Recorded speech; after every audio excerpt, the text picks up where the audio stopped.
우리 인생에서 한 가지 풀리지 않지만 꼭 풀고 싶은 숙제가 있다면 바로 예수님처럼 거룩해지는 것일 것입니다.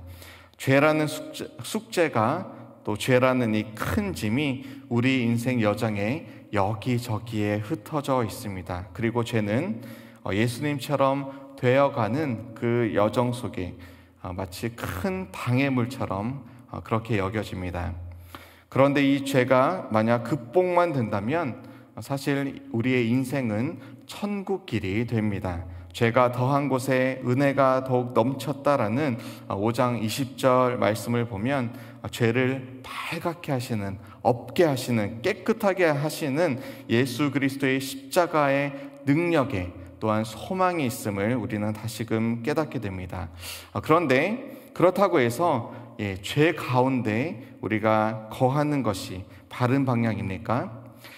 은혜를 많이 잊고 싶다고 우리가 죄 가운데 거하는 것 옳지 않겠죠. 바르지 않습니다. 선과 악의 기로에서, 생명과 죽음의 기로에서 악을 택하고 만약 죽음으로 향하는 그 문을 연다는 것은 바로 우매한 자의 선택일 것입니다. 바울은 오늘 이 본문 1절과 2절 말씀에서 문답식으로 우리에게 대화를 걸어옵니다. 그런즉 우리가 무슨 말을 하리요? 은혜를 더하게 하려고 죄에 거하겠느냐? 그럴 수 없느니라.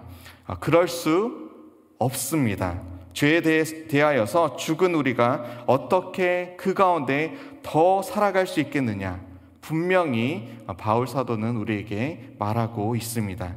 은혜를 더하려고 죄와 더불어 죄와 함께 살아간다는 것은 있을 수 없는 일인 것입니다. 구원을 받았다는 것은 어떤 의미입니까? 죄에 대해 죽었다라는 뜻입니다.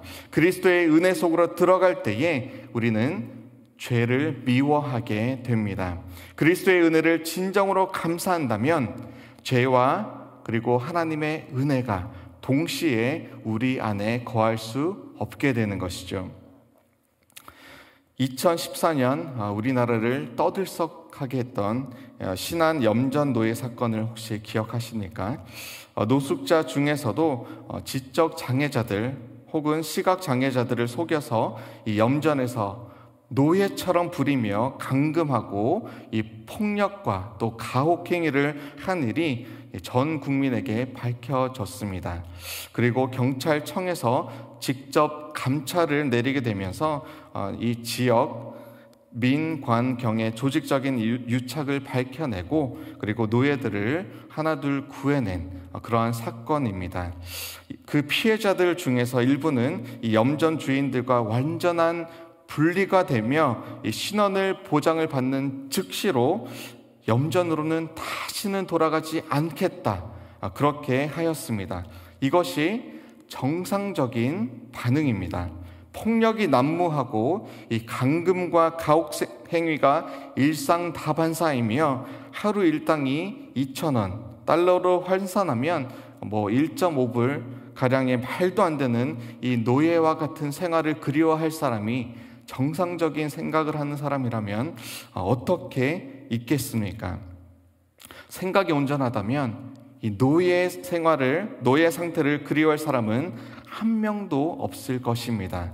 자유와 인간의 존엄성이 이 박탈된 상태를 향해서 다시 달려갈 사람은 없는 것이죠. 죄에 대한 그리스도의 반응도 마찬가지여야 합니다.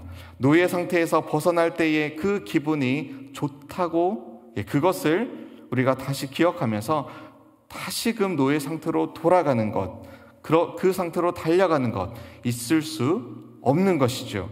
은혜를 더하게 하려고 우리가 죄에 거할 수 없습니다. 죄와 동거할 수 없는 것이죠. 왜 죄와 동거할 수 없습니까? 왜 죄와 합할 수 없습니까? 왜 개가 도로 뱉은 것을 먹는 것처럼 하나님의 사람들은 죄를 도로 먹을 수 없는 것입니까? 왜 우리는 죄의 노예로 돌아갈 수 없는 것입니까? 오늘 본문을 통해서 크게 두 가지를 살펴보고자 합니다. 하나는 죽음입니다. 그리고 다른 하나는 삶입니다. 죽음과 삶, 이 두 가지를 통해서 우리가 죄의 생활로 돌아갈 수 없는 것을 구체적으로 살펴보고자 합니다. 먼저는 죽음입니다. 6절 말씀을 우리 함께 읽겠습니다. 우리가 알거니와 우리의 옛사람이 예수와 함께 십자가에 못 박힌 것은 죄의 몸이 죽어 다시는 우리가 죄에게 종노릇 하지 아니하려 함이니. 아멘. 제 고향 대구에서 과거 목회하시던 아버지께서 이 월요일이면 지역교회 목회자 부부를 초청해서 이 말씀과 또 기도 그리고 맛있는 점심으로 함께하며 대접하며 몇 년간을 섬기던 시절이 있었습니다.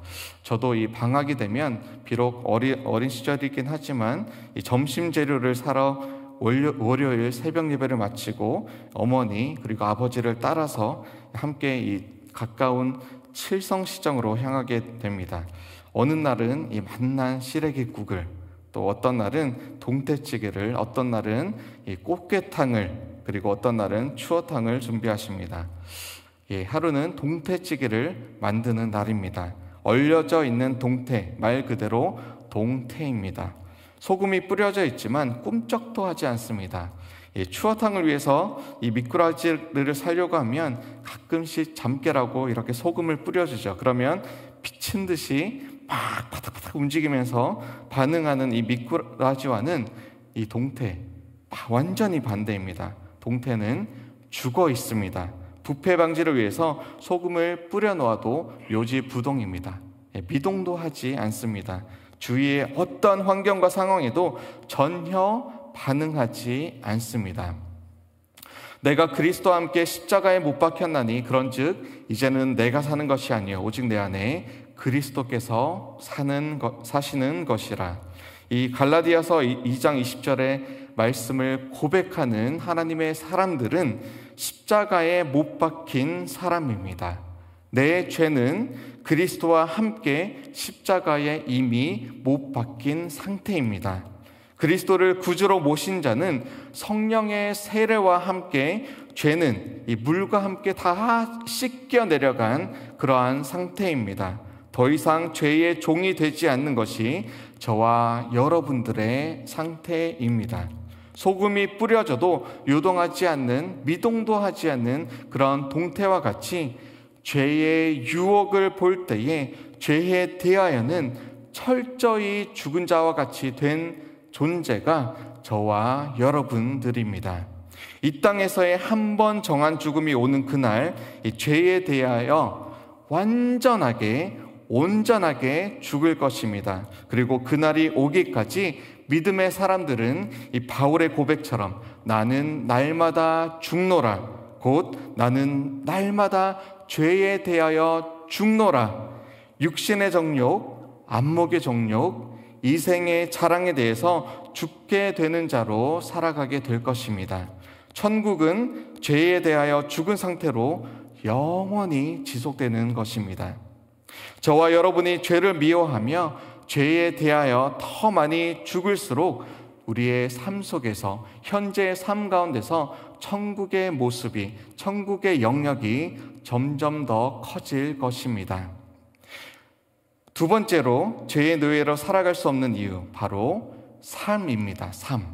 영어로는 life라고 하죠. 그리고 헬라어로는 조에라는 단어로 표현됩니다. 이 조에, life는 하나님께 속하는 자에게 주어지는 이 완전하고 온전한 생명을 의미합니다.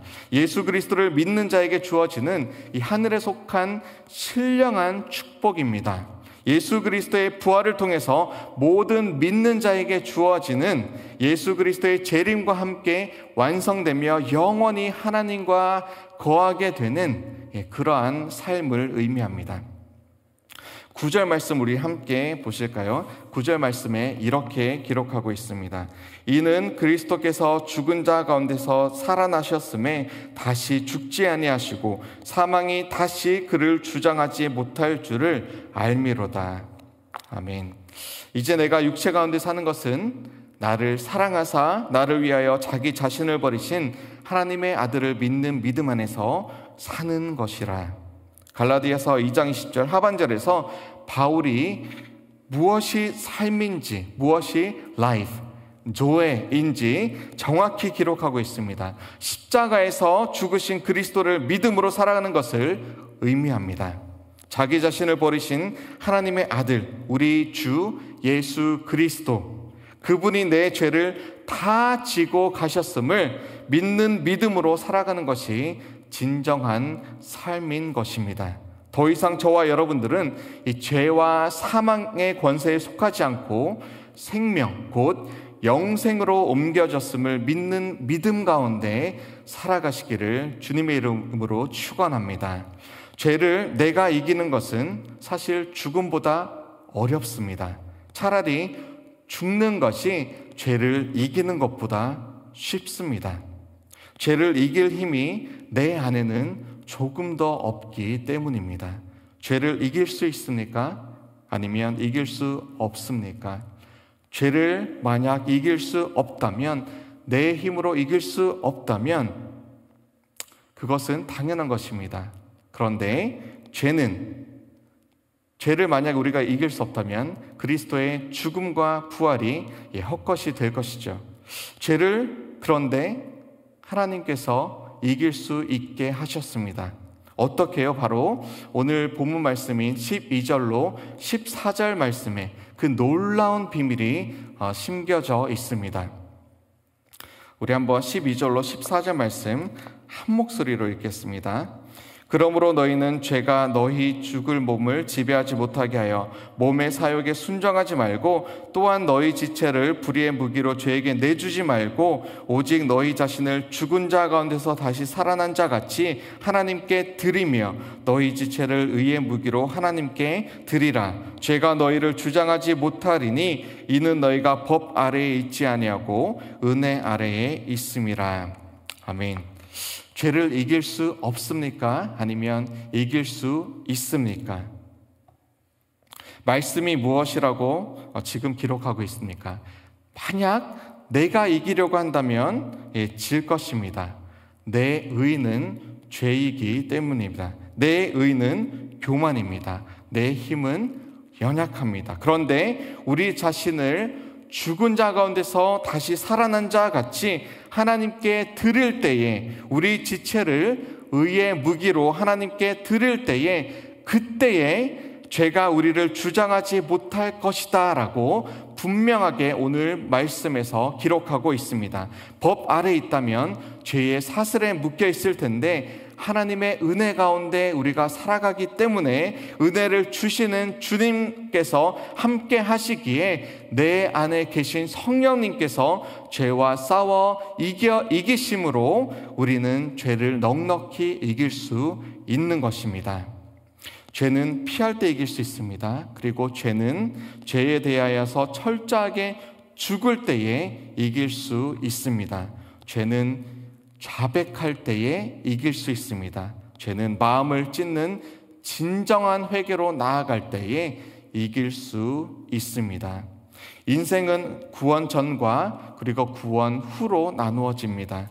구원 전에는 죄가 나를 지배했습니다. 그리고 이제 구원받은 후에는 예수 그리스도 안에 있는 생명의 성령의 법이 나를 지배하고 있습니다. 로마서 12장 1절 말씀과 같이 우리의 몸을 거룩한 산 제물로, 산 제사로 드리며 살아갑니다. 하나님께 대하여 우리가 살아있지만 죄에 대하여는 철저히 죽은 그러한 제물과 같이 살아가는 것입니다.